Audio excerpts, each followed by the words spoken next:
உங்களுக்கான தேவனுடைய வார்த்தை. தேவன் உலகத்தில் பலம் உள்ளவைகளை வெட்கப்படுத்தும்படி பலவீனமானவைகளை தெரிந்து கொண்டார். 1 கொரிந்தியர் 1:27. பிரியமானவர்களே, எனக்கு எந்த வசதியும் இல்லை, எந்த பின் புலமும் இல்லை, படிப்பும் பெரிதாக இல்லை, பெரிய அளவுக்கு யோசிக்கிற ஞானமும் எனக்கு இல்லை. நான் என்ன செய்வேன், எப்படி வாழ்க்கையில் முன்னேறப் போகிறேன் என்று தெரியவில்லை என்கிற ஒரு கலக்கமும் குழப்பமும் உங்களுக்குள்ளே இருக்கலாம். பிரியமானவர்களை, ஒன்றை இன்றைக்கு புரிந்து கொள்ளுங்கள். தேவன் உங்களை தெரிந்து கொண்டிருக்கிறார். அதுவும் ஒரு நோக்கத்திற்காக.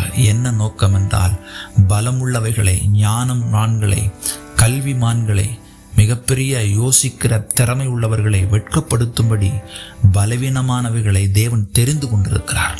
ஆம் பிரியமானவர்களே, கர்த்தர் உங்களை உயர்த்த, உங்களை கனப்படுத்த, உங்களை ஆசீர்வதிக்க, உங்கள் மூலம் ஒரு பெரிய காரியங்களை செய்ய தேவன் உங்களை தெரிந்து கொண்டிருக்கிறார் என்பதை நீங்கள் தெரிந்து கொள்ளுங்கள்.